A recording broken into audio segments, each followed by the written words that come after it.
가정의 달이 되었습니다. 가정의 달, 또 서로 기도하는 부부, 기도하는 부모와 자녀 되시길 주님으로 축복합니다. 네. 우리 하나님도 우리의 아버지시죠. 부모는 좋은 것이 있으면 그것을 자녀에게 나눠주기를 원하고 자녀와 함께 공유하기를 원하는 것처럼 우리를 사랑하시는 우리 하나님 아버지께서도 좋은 것을 우리에게 함께 나누기를 원하시고 함께 그에 대해서 이야기하기를 원하시는데 하나님 아버지께서도 하나님의 나라를 우리에게 주시기를 기뻐하셔요. 네, 하나님께서 욕심부리셔서 감춰둔 것이 아니라 우리가 읽었던 본문이지만 12장 32절에 보면 너희 아버지께서 큰 나라를 너에게 주시기를 기뻐한다. 그래서 주시기를 기뻐하고 하나님의 나라를 공유하기를 원하는데 우리 부모 되신 적이 아니죠. 자녀가 안 받으려고 하면 마음이 어떻습니까? 아이고 서운하죠. 서운한데 이 시간 하나님의 나라를 함께 부여받으시고 함께 공유하시길 축복합니다. 네, 이제 그 하나님의 나라에 대해서 말씀하시면서 예수님께서 어떤 비유를 들어요. 이 비유, 베드로가 이 비유가 우리에게 말한 겁니까? 모든 사람들에게 말한 겁니까? 이렇게 하는데 그 비유가 뭐냐면 도둑의 비유를 들어요. 도둑. 하나님의 나라가 언제 이루어지느냐? 물론 지금 우리가 예수 믿으면서 예수님께서 가지고 오신 하나님의 나라를 우리가 소유하고 있지만 아직 완성이 되지 않은 겁니다. 근데 하나님의 나라가 완성이 되는 건 언제 완성이 될까요? 예수님께서 재림하실 때. 예수님께서 재림하시는 걸 뭐라 그럽니까? 이제 이 땅에 종말이 왔을 때에 파루시아가 왔을 때에 이루어지는 건데 그때가 어떻게 오느냐? 예수님께서는 도둑같이 온다고 그랬어요. 도둑이 내가 2025년 5월 6일 아무도 지금 사람들이 많이 비어 있는데 너희 집에 갈 거다 이렇게 예고가 옵니까? 아니죠. 아무도 모르게 와서 그것도 아무도 모르게 벽을 뚫어서 들어온다 그랬어요. 그래서 도둑처럼 올 것인데 인자도 그때 그렇게 올 것인데 너희도 준비하고 있으라. 도둑을 막는 가장 좋은 방법은 뭘까요? 뭘까요? 깨어 있어야지. 제가 이 말씀이 좀 어떻게 하지? 그렇지 도둑처럼 오는데 이 말씀이 이제 베드로도 못 알아들었어요. 이렇게 비유로 말씀하시는데 계속 예수님은 너희가 깨달았느냐 이해하느냐 고개를 까딱까딱 흔들었어요. 돌아서 어떤 말합니까? 엉뚱한 말이에요.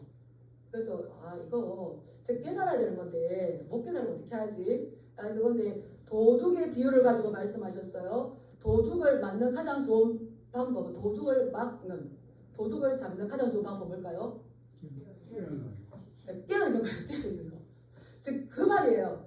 예수님이 인자가 올 때도 도둑같이 아무도 모르게 온다는 거죠. 그래서 핵심은 뭐라고요? 깨어있으라. 깨어있는 자가 어떤 청직이다? 충실한 청직이다. 깨어있는 자에게 예수님께서 그냥 너 수고했다가 아니라 뭘 주신다고요? 상을 주신다는 거예요. 이거죠. 그래서 헨리 나우의 쓴 글에 보면 이렇게 있어요.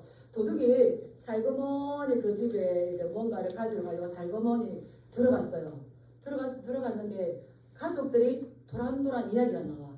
그러면 그 도둑이 그 집을 침입할 수 있을까요? 없을까요? 그렇죠. 그래서 깨어있으라는 거예요. 그 가족들이 도란도란 소리가 나오고 있어 깨어있으면은 도둑이 작정하고 들어갔지만 놀래서 나오는 것처럼 우리에게도 이렇게 깨어있으라 이렇게 말씀하시는 거죠. 그래서 이 좋은 말이 올 건데 예수님이 다시 오실 것인데 믿으십니까?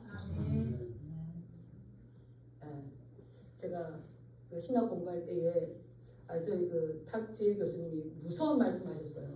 무서운 말씀하시는데 우리도 뭐 열심히 예수 믿고 막 하다가도 아직 종말은 아직 멀었다. 이게 우리 안도지 않습니까?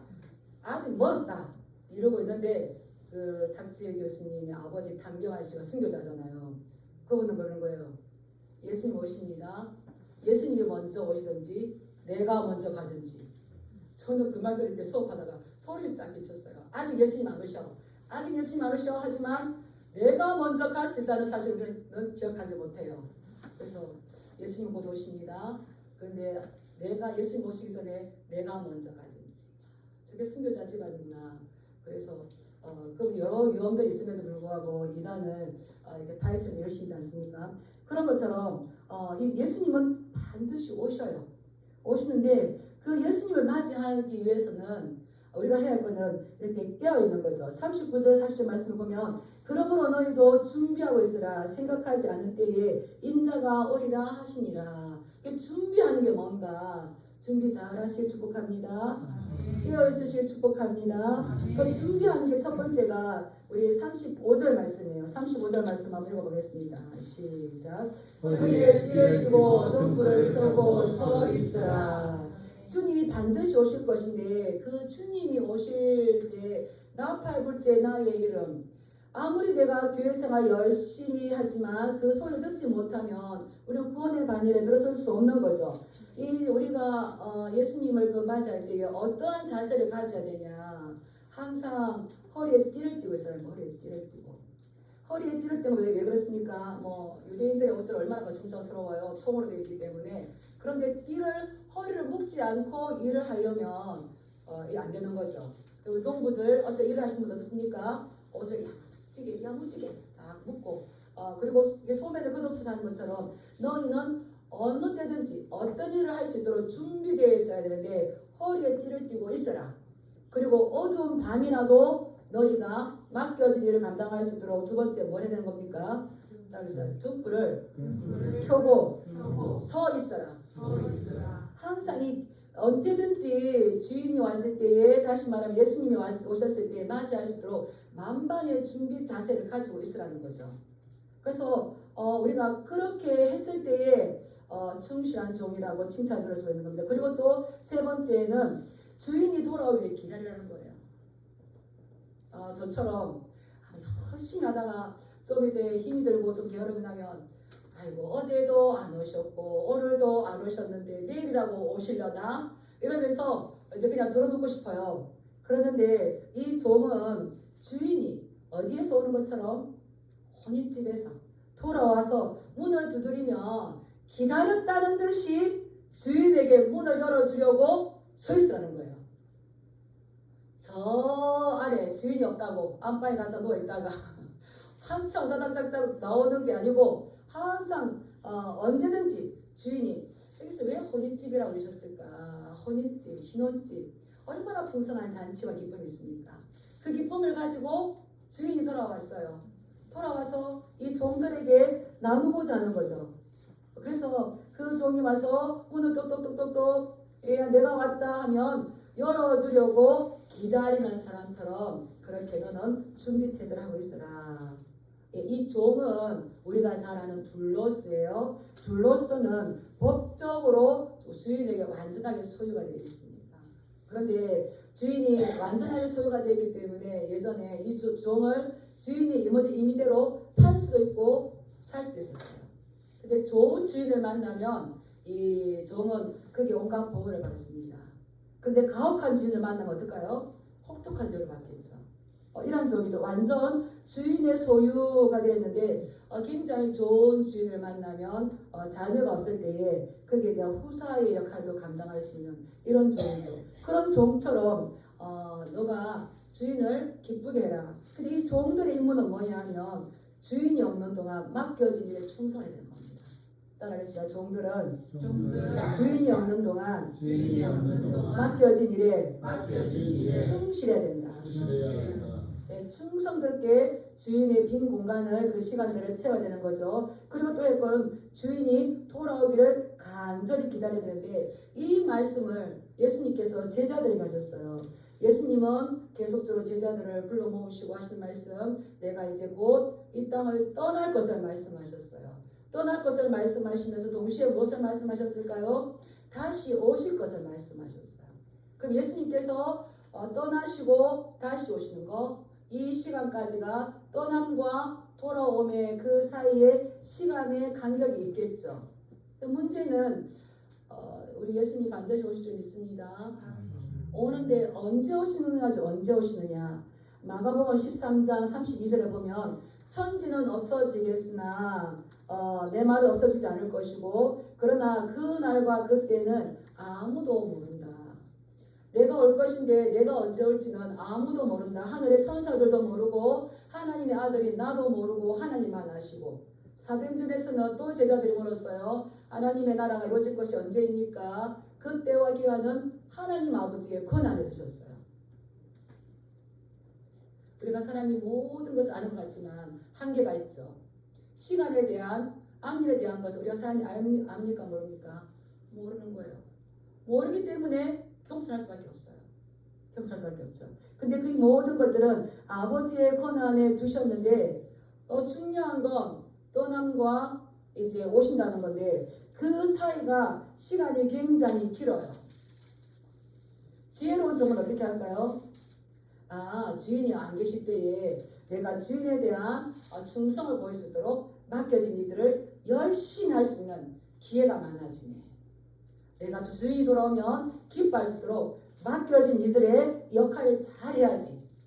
칭찬 들을 수 있는 기회로 사야지. 이렇게 할 수가 있겠죠. 근데 반대로 충성스럽지 못한 자는 어떨까요?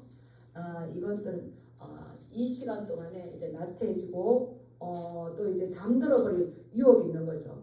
근데 예수님이 오셔야 돼요. 우리의 구원이 완성되기를 사모하시는 믿습니다.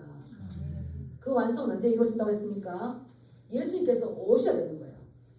우리가 예수님 믿고 그냥 나 구원받았네, 너 구원받았네, 그냥 이게 아니고 이게 완성이 돼야 돼요. 우리의 구원은 언제 완성이 될까요? 예수님께서 재림하실 때. 신부가 신랑이 되는 것처럼 기다려야 되는 거죠.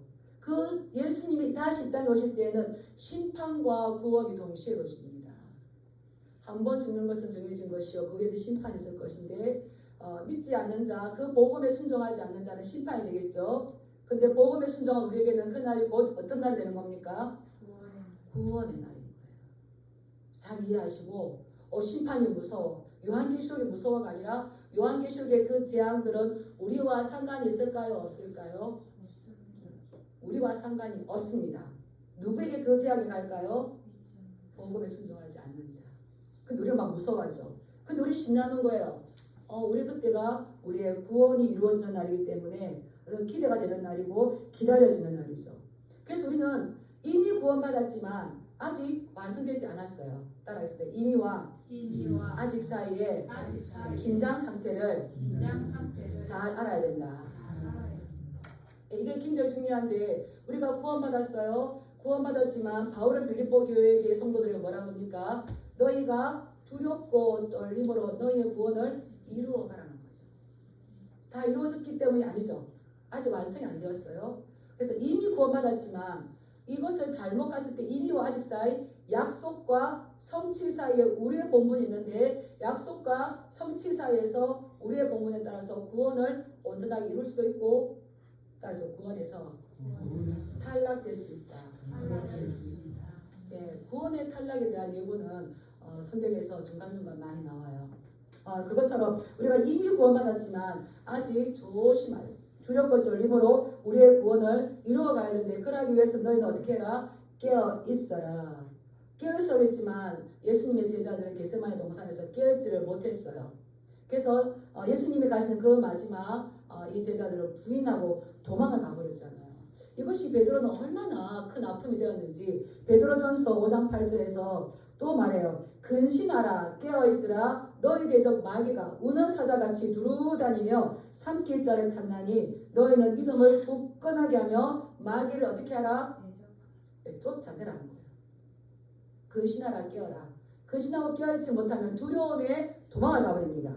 그런데 베드로를 깨달았어요. 예수님께서 시몬아 시몬아 사단은 너를 밀가부로 까불려고 나에게 청구하지마. 사단은 계속 우리의 어떤 일을 가지고 하나님께 참소해요. 비방해요. 해방을 해요. 그렇지만 나는 너를 위해서 기도한다. 말씀하신 것처럼 이 베드로도 이제 믿음의 바톤을 물려줄 때 후대들에게 근신하라. 깨어라.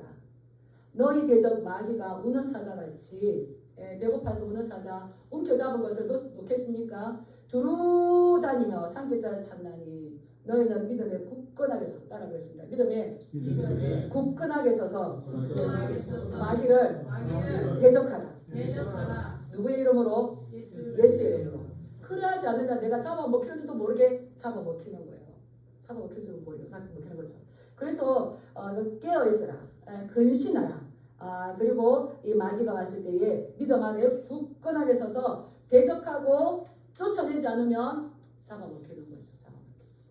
부인하고 도망가고 이렇게 되는 거죠. 그런데 왜 그렇게 하느냐?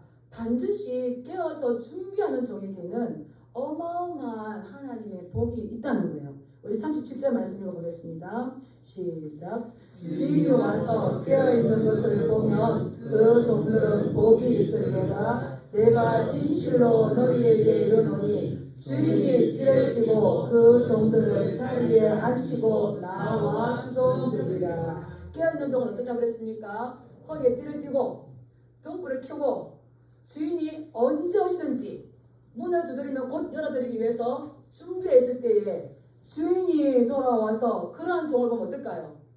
뭐 주인에게까지 갈 필요 없습니다. 우리가 집에 들어갔을 때에 가족이 그런 준비를 하고 있어요. 그 어떻습니까? 현관이 막 난리가 나는 거죠. 막 기뻐지는 거죠. 기뻐지는 거죠. 그러한 가정 되시길 축복합니다. 깨어있어서 이렇게 준비된 걸 보면 그러한 종은 복이 있을 것인데 내가 진실로 너에게 말하는데 주인이 띠를 띠고 그 종들을 자리에 앉히고 나와 주인이 종들을 수종들리라. 상상해 가십니까? 이 종들은 상상할 수 없는 어마어마한 복이 생겨. 진실로 이러한 단어는 누가복음은 잘 쓰지 않는답니다. 누가는 잘 쓰지 않는다고 합니다. 마태나 요한이나 내가 진실로 이렇게 하는데 누가는 이 누가복음의 저자 누가는 이 말을 아멘 이거 잘 쓰지 않아요. 근데 여기는 분명히 썼어요. 내가 진실로 내가 정확하게 확실하게 너에게 말하는데 이러한 일은 일어난다 일어나지 않는다 일어난다는 거예요. 반드시 주인의 복이 있고 이거는 확실하게 너에게 있을 것인데 어떤 복이 있어요? 그렇게 충성스럽게 자기의 임무를 잘한 그 종에게는 오히려 종이 돌아왔을 때에 주인이 종을 자리에 앉힌다는 건 유대인의 식사 자리의 모습이에요. 비스듬하게 앉히는 거. 주인이 종을 자리에 앉혀놓고 주인이 앞치마를 두르고 주인이 뭐 띠를 띈다고 그랬잖아요. 제 말이 아닙니다. 누구의 말씀입니까? 예수님. 주인이 뭘 띠고? 띠를 띠고. 주인이 종들을 어디에 앉히고? 자리에 앉히고. 주인이 나와서 옆에서 종에게 뭐가 필요한지, 음식이 맛있는지 없는지, 자리가 좋은지 불편한지 수종 드는 거예요. 이게 지금 하나님께서 예수님께서 제자들에게 하시는 말씀이에요. 그렇다면 주인과 종의 관계를 주인은 예수님이시고 종은 제자들, 오늘 우리 성도들이죠. 그런데 우리가 이렇게 모든 일들을 충실하게 감당하였을 때에 우리에게 어떤 복이 주어지는 겁니까? 예수님이 우리의 종 노릇하시고 우리가 하나님의 예수님의 상전 노릇하는 거예요. 제가 이단입니까? 이단 아니잖아요. 그래서 우리를 시종드는 일들이 있는 거죠. 이것은 어떤 정당한 보수가 아니라 하나님의 은혜에 대우해 주시는 거죠. 그래서 예수님께서 이 땅에 오실 때까지 재림 때까지 깨어서 기다리는 건 우리가 해야 할 본분이고 그때에 깨어 기다린 이 성도들에게 제자들에게 하나님께서 이 영광에 참여할 수 있는 이 은혜를 주시는 거죠. 근데 고대 사회에서는 이거 도저히 이해할 수가 없어요. 고대 사회에서 왕은 어떻습니까? 절대 권력을 가졌죠. 얼마나 엄청난 권력을 가졌습니까? 왕이 신하를 식탁에 앉혀놓고 앞치마를 두르고 수종을 든다는 건 어디에도 없는데 우리의 좋으신 왕, 우리의 왕 예수 그리스도는 이러하실 줄 믿습니다. 이 세상은 높은 사람이 주인이에요. 높은 사람이 종들을 부려요. 그런데 예수님께서 새롭게 창조하신 하나님의 나라는 어떻습니까? 큰 자가 작은 자를 섬기는 나라예요. 높은 자가 낮은 자를 섬기는 나라예요. 이해가십니까? 그런데 이것은 이미 예수님께서 지금 말씀하시지만 이미 예수님께서 6월절 체험 만찬 때에 제자들에게 하셨던 거예요. 내가 주와 선생이 되어서 너희들의 발을 씻겼으니 제자들은 아무도 섬기려고 하지 않아요. 그게 식사예요. 근데 예수님께서 식사 도중에 일어나셔서 허리를 묶으시고 수건을 들이시고 대야에 물을 떠다가 제자들 한 사람 한 사람 발을 씻기셨어요. 예, 누가 지금 수종을 드는 겁니까? 제자들을 예수님께서 수종 드시는 거예요. 그러시고 다 씻겨주시고 그 날이 지나고 난 다음에 예수님께서 십자가를 지셨습니다. 왜 십자가를 지셨을까요? 그 제자들을 구원하시기 위해서. 이거는 말할 수 없는, 우리 인간으로는 이해할 수가 없죠. 그렇게 씻겨주시고 부탁하시고 말씀하시고 그리고 이제는 십자가 돌아가신데 십자가 죽으신 이유, 나는 섬김을 받으러 온 것이 아니라 섬기러 왔나니 나를 모든 사람들에게 대성물로 주라 하십니다. 지금도 우리는 예수님의 그 섬기를 받고 있잖아요. 우리가 하나님의 자녀가 되었어요. 하나님의 자녀의 권세를 누려요. 누가 섬겨주셨기 때문입니까? 예수님이 섬겨주셨어요. 그것도 우리에게 무엇을 부탁하십니까? 선한 정직이가 될 것을 부탁하시죠. 그리고 또 우리는 그 예수님을 때문에 우리 죄의 문제가 해결되고 천국에 들어갈 수 있어요. 천국에 들어가서 또 뭐합니까? 영원토록. 이것이 하나님께서 우리를 부르시고 하나님의 나라로 초대하시고 우리를 자녀 삼아주신 이유인 줄 믿습니다. 네. 이 땅에서 어떠한 우리가 어떤 부와 어떤 명예와 어떤 물질 이것이 아니라 이거는 그냥 하나님께서 주시는 거. 무엇을 먹을까? 무엇을 입을까? 무엇을 마실까? 너희는 이것들 염려하지 말고 구하지도 말라. 너희 아버지께서 힘이 있어야 될 줄을 아시는데 우리에게는 부모가 가장 좋은 것을 자녀와 공유하고 싶어 하는 것처럼 하나님께서는 가장 좋은 하나님의 나라, 하나님의 모든 것들을 우리에게 주시고 우리에게 공유하시고 우리에게 나누어 주시고자 하는 줄 믿습니다. 네, 이걸 이제 우리가 잘 깨달아야 아버지의 마음이 저러시구나를 알 수가 있는 거죠. 그렇게 하기 위해서는 너희는 또 어떻게 하라? 깨어있으라는 거죠. 깨어있으시기 축복합니다. 예, 우리 38절 한번 읽어보겠습니다. 시작. 주인이 혹 2경이나 혹 3경에 이르러서도 종들이 그같이 하고 있는 것을 보면 그 종들은 복이 있으리로다. 아멘. 예, 주인이 언제 올지를 몰라요. 낮에 오면 다행히 깨어있어서 다행이지만 2경이나 3경, 유대인들은 이 저녁 시간을 이게 3시간으로 나누는데 2경이나 3경은 저녁 6시부터 다음날 새벽 아침 6시까지예요. 이 저녁 10시부터 6시까지인데 이 10시부터 6시까지 어떨 때일까요? 한참 밤중에 잠자는 거죠. 근데 그 시간도 이렇게 허리에 띠를 띠고 촛불을 켜고 주인이 돌아올 것을 기다리고 있는 그 사람에게 복이 있는 것. 근데 이게 쉬울까요? 어려울까요? 상당히 어렵습니다. 예수님은 마태복음 24장 9절에서 이렇게 말했어요. 너희가 너희를 많은 사람들을 환난에 넘겨주겠고 불법이 성행함으로 인하여서 사랑이 식어질 것인데 그러나 끝까지 견디는 자는 구원 얻을 것이다. 밤 사경처럼, 밤 삼경처럼 모든 사람들이 한밤중에 잠들어 있는 그때, 영적으로 잠자고 있는 그때에 잠만 자는 문제가 아니지만 환난을, 그래서 종말의 때에는 어떤 일들이 있을까요? 큰 환난들이 있습니다. 큰 환난들. 어려움, 상당히 큰 어려움이 있을 뿐만 아니라 또 영적인 깊은 수면에 빠져들어요. 이것을 한번 우리가 살펴보기 원하는데요. 누가복음 21장 34절 36절 우리가 누가복음 같은 장이니까 한번 넘겨서 보겠습니다.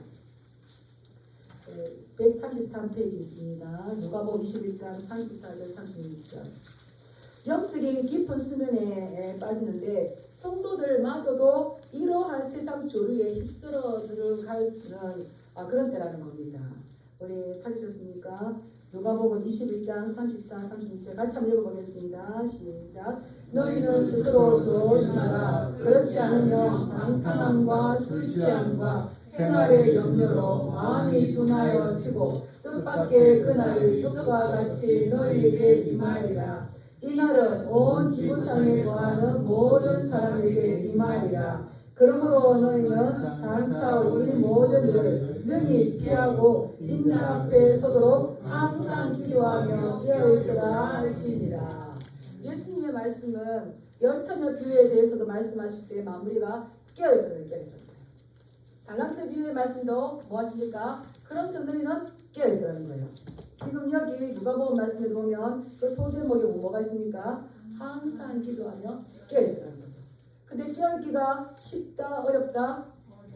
모든 사람들이 다 세상에 취해서 그런데 너는 조심해라. 그렇지 않으면 방탕함과 술 취함과 뭐 세상이 얼마나 재밌습니까? 얼마나 재밌습니까? 거기에 취해 있다는 거예요. 또 그렇지 않으면 생활에 염려가 있어요. 아이고 이렇게 조심 저렇게 사는 사람 난 어떻게 하지? 염려가 있으면 어떻게 돼요? 마음이 둔하여져요. 둔하여져서 주인이 언제 올지 잊어먹어. 그렇게 되면 뜻밖의 그날이 돛과 같이 너에게 임한다. 이것은 어떤 한 사람이 아니라 모든 사람에게 임할 건데 너희는 인자 앞에 서야 될 사람들이다. 그렇게 하기 위해서 너희는 항상 기도하고 깨어있어서 이미와 아직 사이에서 이 긴장 상태를 조심하게 살아가야 되는 거죠. 그래 하라고 지금 우리에게 말씀하시는 거죠. 고린도서 4장 4절에 보면 이런 말씀이 있어요. 이 세상의 신이 믿지 않은 자들의 마음을 혼미하게 하여 그리스도의 영광의 복음의 광채가 비치지 못하게 하리니 그리스도는 하나님의 형상이라. 이 세상의 신이 믿지 않는 자들의 마음을 혼미하게 하고 있어요. 이 세상의 신이 누굽니까? 사단마귀잖아요. 공중권세 잡은 사단마귀가 믿지 않는 자들의 마음을 혼미하게 해서 방탕하게 하고 술 취하게 하고 생활의 염려로 마음이 둔하게 하셔서 예수 그리스도의 영광의 복음의 강차에 비치지 못하도록 막아버렸어요. 그러면 그날이 덕과 같이 임한다는 거죠. 근데 너희는 그러지 않도록 덕과 같이 임하지 않도록 그 복음의 강체를 막지 아니하도록 마음이 둔하지 아니하도록 너희는 항상 깨어서 근신해라. 깨어서 기도해라. 예수님께서 우리에게 답을 가르쳐 주셨는데 그러할 때에 그 어려움 가운데에 또 세상의 풍요에 힘이 아니하고 믿음 앞에 굳게 서서 마귀를 대적하고 이긴 것들에게는 예수님께서 오히려 요한계시록에 나오잖아요. 모든 눈물을 눈에서 닦아주신다. 그리고는 우리의 수고한 것을 예수님께서 우리 앞에 서서 우리를 식탁을 차려주시고 우리를 수종드는 이 영광에 참여할 수 있도록 해주신다는 겁니다. 이러한 상급을 받으시기 축복합니다. 그러하기위해서 긴장하여 깨어있으시기 축복합니다. 그런데 문제는 베드로가 몰랐어요. 우리 41절 한번 읽어볼게요. 시작. 베드로가 여짜오되 주께서 이 이유를 우리에게 하시니까 모든 사람에게 하시니까. 그때 예수님께서는 그에 대한 대답을 하지 않으세요. 지금 예수님이 말씀하신 거는 어떤 말씀이라고요? 준비하고 깨어있으라는 거예요. 근데 복하니까 이 베드로는 우리에게 주는 복입니까? 다 모든 사람에게 주는 복입니까? 이렇게 물으시는 거죠. 근데 예수님은 거기에 대해서 답을 하지 아니하시고 이제 청지기 비유를 말씀하세요. 왜 대답하지 않았을까요? 베드로가 주님의 말씀을 이해 못했대요. 이제 성령 받아 이해가 되는 거죠. 성령 받으시 축복합니다.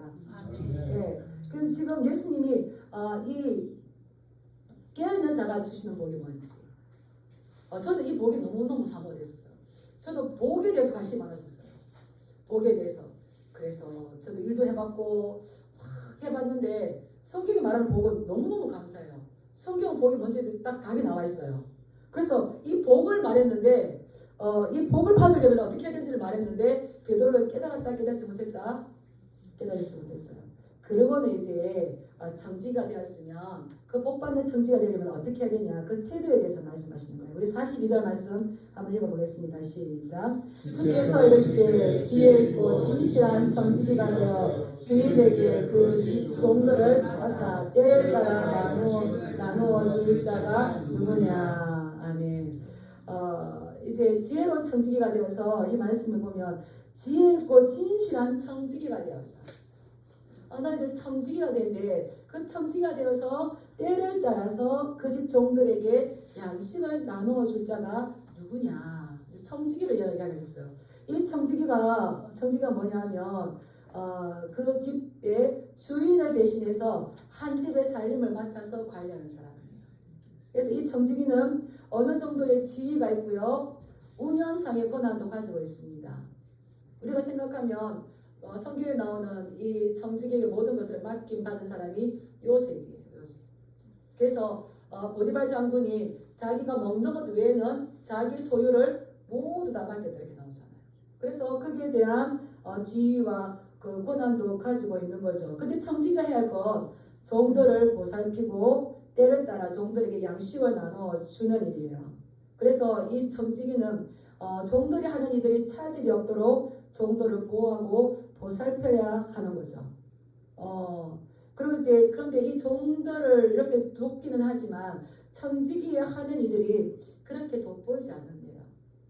그래서 우리 누가복음에도 보면은 불의한 청지기, 주인이 말했을 때 이제 모든 이들 책임을 또 누가 맡아야 될까요? 청지기가 맡아야 됩니다.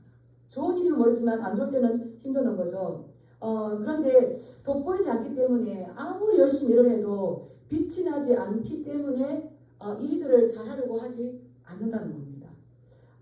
예수님께서 말씀하셨는데 때를 따라 양식을 나눌 줄 자가 누구냐. 종들을 보살피며 주인 대신에 그들을 관리하며 그들의 필요를 따라서 그들을 돌봐줄 사람이 누구냐. 누가 있겠느냐. 많다는 걸까요? 적다는 걸까요? 많은 사람들이 탐탁하게 생각하지 않고 이 성실하게 수행하려고 하지 않는 거랍니다.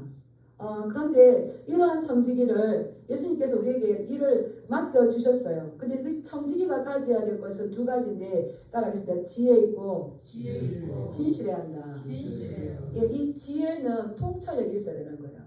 사물에 대해서 깨뜨려보는 통찰력이 필요하죠. 그리고 이 이해력이 있어야 돼요. 사리 분별할 수 있어야 되는 거죠.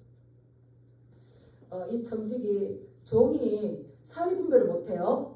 그래서 주인이 뭘 요구하는지를 몰라요. 근데 이 종이 기가 먹고 눈이 먹었어요. 눈이 멀었어요. 주인이 맡긴 일을 제대로 할 수 있을까요? 우리는 눈 밝고 귀 밝은 종 되시길 주님의 이름 축복합니다. 이해력이 있어야 되고 통찰력이 있어야 되고 신중함이 있어야 돼요. 그리고 또 진실함이 있어야 돼요. 그래서 이 진실함 이런 게 있을 때에 주인이 지혜롭고 신실한 종으로 인정해 주는데 그리고 또 끝까지 마음이 변치 않는 주인에 대한 충성심이 있어야 돼요. 그럴 때에 이 주인의 즐거움에 참여하죠. 그래서 이 청지기는 이러한 이들을 맡겨놓고 때를 따라 종들에게 양식을 줄 자가 누구이겠느냐. 그리고 이제 내가 너를 뽑아서 청지기로 세웠으니 주인의 모든 소리를 너에게 맡긴다. 그리고 먼 나라로 갔어요. 그러면 이 청지기는 주인이 돌아올 때까지 이 일들을 어떻게 감당해야 될까요? 따라서 자원하고 즐거운 마음으로 기쁜 마음으로 감당해야 된다. 이제 예수님께서 승천하시고 다시 오실 이때까지 기다릴 때에 우리가 그 예수님을 기다리는 마음이 자원하는 마음이어야 되고요. 주님께서 나에게 일을 맡겨주셨어. 나를 믿고 나를 지혜 있고 신실한 종으로 믿고 맡기고 맡은 자에게 구할 것은 충성인데 나에게 맡겨주셨어. 감히 나에게. 그러니까 내가 해야 될 건 충성스럽게 지혜 있고 진실함을 가지고 즐거운 마음으로 그 일들을 감당하는 거예요. 그러면 또 복이 있어요. 우리 43절 한번 읽어볼까요? 시작. 주인이 이럴 때에 그 종이 그렇게 하는 것을 보면 그 종은 복이 있으리라. 44절 내가 참으로 너희에게 이르노니 주인이 그 모든 소유를 그에게 맡기리라. 불의한 청지기는 예수님이 이제 주인 늦게 올 때에 그 시간을 자기의 기회로 써버리지만 정직한 청지기, 지혜로운 청지기, 신실한 청지기는 드디 오면 드디 올수록 그 기간을 주인의 마음에 합당하게 자기 역할 수행을 충분히 감당할 수 있는 기회로 삼아서 잘 감당했어요. 때를 따라서 종들에게 양식을 나눠주고 주인의 양식이 내 것이냐 욕심 부리지 않냐고 나눠주고 종들이 주인의 일들을 잘 감당할 수 있도록 돌봐주고 그렇게 일들을 주인을 대신해서 충실하게 했을 때에 이렇게 한 자들에게는 주인이 왔을 때에 그는 복이 있을 것이다. 그리고 내가 참으로 너에게 이르는데 주인이 그의 모든 소유를 누구에게 맡긴다고요? 충실한 청지기에게 맡기는 거죠. 이 충실한 청지기에 맡길 때에 이것은 주인과 신분은 다르지만 청지기가 어떤 직분이 있고 운영상의 권리가 있는 것처럼 신분상은 다르지만 주인과 동등한 권리를 갖는 겁니다. 그래서 우리에게 그 어려운 일을 참고 끝까지 인내하는 자는 구원을 얻으리라. 그랬을 때 우리를 또 어디를 맡겨주십니까? 하나님의 나라를 맡겨주시는 거죠. 이것은 주인이 온전히 충성한 그 종들에게 자신의 모든 소유, 전 재산을 맡기는 겁니다. 근데 이건 놀라운 게 아니에요. 5달란트, 2달란트 받은 자에게 보소서 내가 주인의 것을 남겼나이다 했을 때 주인이 뭐라 합니까? 착하고 충성된 종아, 네가 적은 일에 충성하였으니 내가 많은 것으로 너에게 줄 것이니 내 주인의 즐거움에 참여할 것이다. 그래서 그 2달란트 남은 거, 5달란트 남은 거 누구에게 줍니까? 수강자들에게 줘요.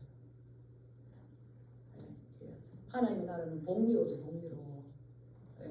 그냥 째째 보는 것이 아니라 우리 하나님의 선하심은 엄청 커요. 엄청 커요. 그래서 이것을 그냥 주시는데 우리 44절 한번 읽어보겠습니다. 시작. 내가 참으로 너희에게 이르노니 주인이 그 모든 소유를 그에게 맡기리라. 주인의 모든 소유를 누구에게 맡긴다고요? 그 종은 어떤 종? 청직이 충실한 청직에게 맡겨요. 그래서 다윗도 아버지의 양떼를 열심히 쳤을 때 열심히 양육하고 열심히 보살폈을 때 하나님께서 그걸 보시고 누구를 맡깁니까? 내 양떼 이스라엘에서 다 맡겨버리잖아요. 그게 뭐가 된 거예요? 왕이 된 거잖아요. 그래서 이것은 뭐 잘했냐 못했냐 중요한 게 아니라 적은 이지만 주인이 맡겨준 건 이래 그것을 충성을 다했느냐 충성을 다하지 않았느냐 그런 거예요. 그랬을 때의 그 충성스러운 모습 지혜 있고 진실한 그 모습을 보고 신분만 다를 뿐이지 주인에게 있는 모든 동일한 권세를 누릴 수 있도록 주신다는 겁니다. 그래서 우리도 이 땅에 살 때에 예수님께서 우리를 종으로 하셨지만 우리를 청직이에요. 재물에 대한 청직이, 재능에 대한 청직이, 어떤 내가 가진 지식에 대한 청직이. 우리는 이거를 누구를 위해 사용해야 될까요? 하나님을 위해 사용해야 되는 거예요. 하나님 위해서. 내 입마에 복해 내 호주에 넣으면 안 되는 거죠. 제가 우리 아들 여기 있지만 너는 2세대, 3세대이기 때문에 분명히 복을 받을 거다. 근데 그 복을 너 호주에 넣으면 된다 안 된다? 안 된다는 거죠. 재물과 지식과 이 모든 것들을 하나님께서 우리에게 맡겨주셨어요. 맡겨주신 분이 나중에 결산할 때가 있는 거죠. 그때를 위해서 그때 언제입니까? 우리가 하나님 앞에 인자 앞에 설 때인 거죠. 내가 너에게 맡겨서 어떻게 했느냐. 제가 이렇게 남겼습니다. 착하고 충성된 종아, 네가 적은 일에 충성하시 축복합니다. 적은 일에 충성할수록 내가 많은 것을 너에게 맡길 뿐만 아니라 내 주인의 즐거움 어딥니까? 하늘나라 천국 잔치에 가는 거예요. 그래서 이렇게 충성된 자에게 예수께서 말씀하셨어요. 마태복음 19장 28절 세상이 새롭게 되어 인자가 자기 영광의 보좌에 앉을 때에 나를 따르는 너희도 12보좌에 앉아 이스라엘 12지파를 심판하니 이런 놀라운 축복이 될 수 있습니다. 중요한 건 나를 따르는 너희도 되는 거죠. 그리고 또 계시록 20장 4절 말씀을 보면 그들의 이마와 손에 그의 표를 받지 아니한 자들이 살아서 그리스도와 더불어 1000년 동안 왕노릇하니 이렇게 이 땅 가운데서 선한 청지기가 되어서 주님께서 때를 따라서 내 종들에게 양식을 나눠줄 자가 누가 있을까? 누가 있을까? 꼭 이사야 말씀 같죠? 누가 나를 위해서 가면 내가 노래 보냈고 그래도 하나님 제가 여기 있습니다. 저를 보내소서. 그때 그게 그냥 수고로 끝나는 게 아니라 그들에게 그가 받을 상을 주시는데 오히려 예수님께서 우리를 수종들어 주시고 또 예수님께서 자기의 모든 것들을 주시는데 우리가 하나님 보좌에 앉아주 있습니다. 하나님의 보좌, 예수님의 보좌, 그게 누구의 보좌입니까? 우리의 보좌. 그래서 우리의 믿음의 눈을 8개 크게 열으시고 사소한 것에 목숨 걸지 마시고 또 주님께서 우리에게 주시고자 하는 것이 무엇인지 보시면서 맡겨진 일에 충성하면서 그 받을 상을 또 기다리면서 예수님이 언제 어디든지 준비되어 있는 깨어있는 성도님들 되시기에 주님 여러분 축복합니다.